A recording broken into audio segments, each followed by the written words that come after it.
My name is Roger Koch Barr. This is the Bioelectricity course, Week 1, Segment 4.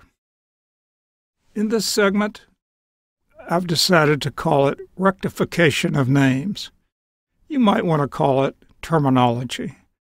But in any event, it deals with things that happen, the way they are called, and because bioelectricity is invisible,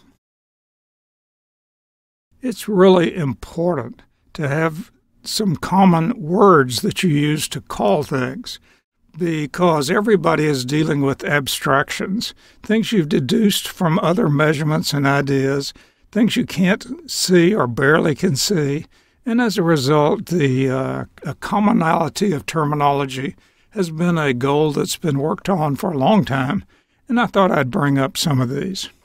This is, in a sense, a boring segment. You just hear this is called this and that is called that. I understand. On the other hand, it's an important segment. So please do your best, stay with it, and then you may want to refer back to this segment from time to time as you need to in order to, once again, pick up the terminology. The most important term is membranes. Membranes are like olive oil. They're very thin, oily material. In fact, a membrane, which wraps up a cell as the separating structure between the inside and the outside, is in fact a lipid bilayer. It's made up of two layers of lipid molecules. One end likes the solution, the other end hates the solution, and so it folds, the two layers fold around in the structure that's shown on the slide.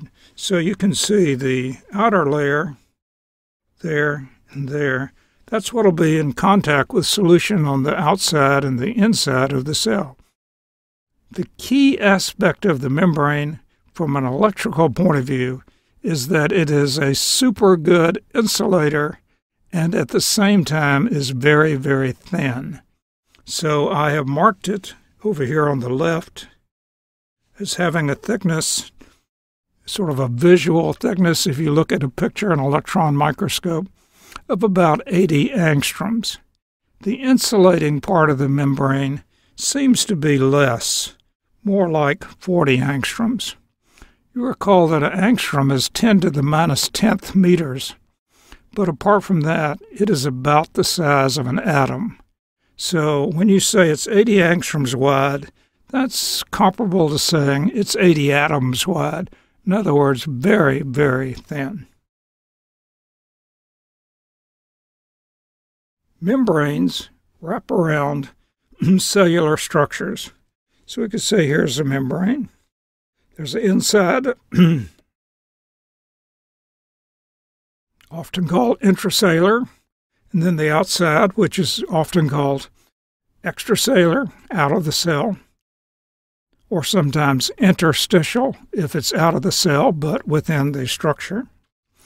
The question is, which side is which when you're doing measurements?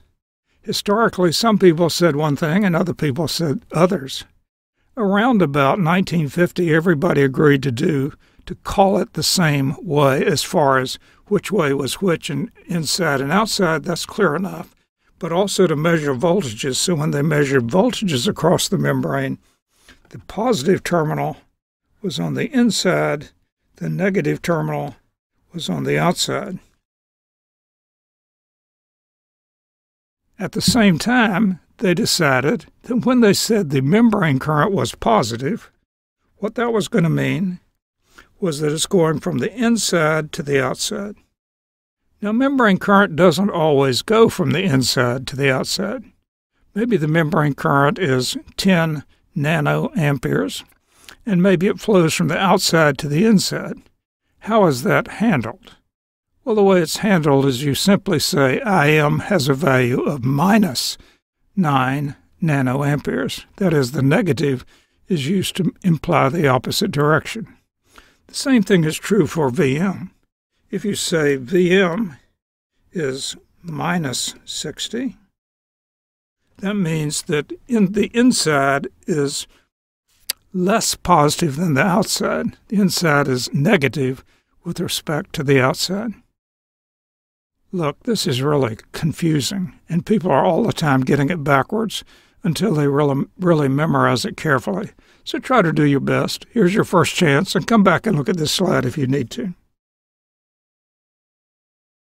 Another issue of terminology that's used routinely and can be very confusing if you don't remember its implication is the terms passive and active. Now, passive means whatever you're talking about maintains its properties without change unless some extraordinary cataclysm occurs. So like an ordinary electrical resistor is passive. It maintains, this is a regular resistor, the one that's like this. It's in a radio. It maintains its property, its resistance, pretty much all the time, maybe varying a tiny little bit. Active, on the other hand, means that it may change its properties very dramatically from one time to another, so that some of its properties, such as resistance, might be very high at one moment and then very low at another. Now, generally speaking, dead material is passive, so it doesn't change its properties around very much from time to time. There are some exceptions, such as transistors, which may change their properties quite a lot depending on voltages, but on the whole, dead material is passive. Living, electrically active tissue may be passive. It may just sit there and keep its properties the same, but living tissue often is active, often changing its electrical properties depending on its circumstances. So, generally speaking, you'd say living tissue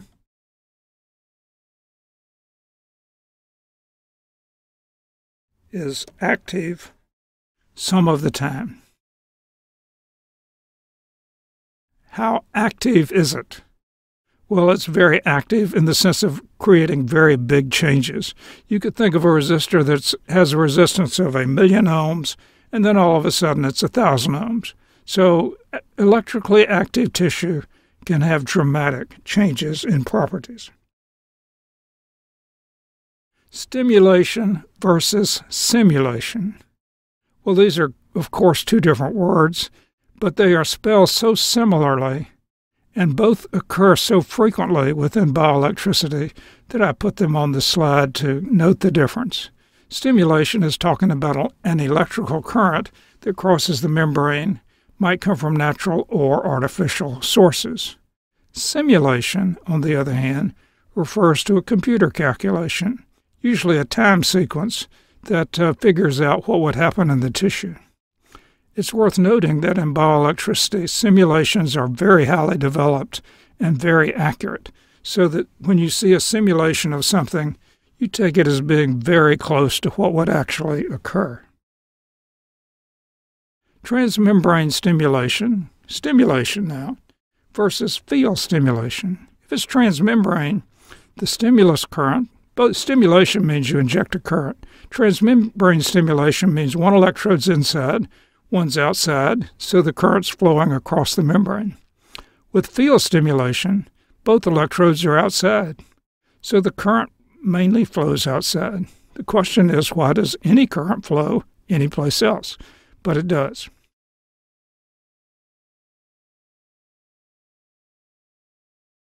We'll conclude this segment by showing you the Duke University chapel steps.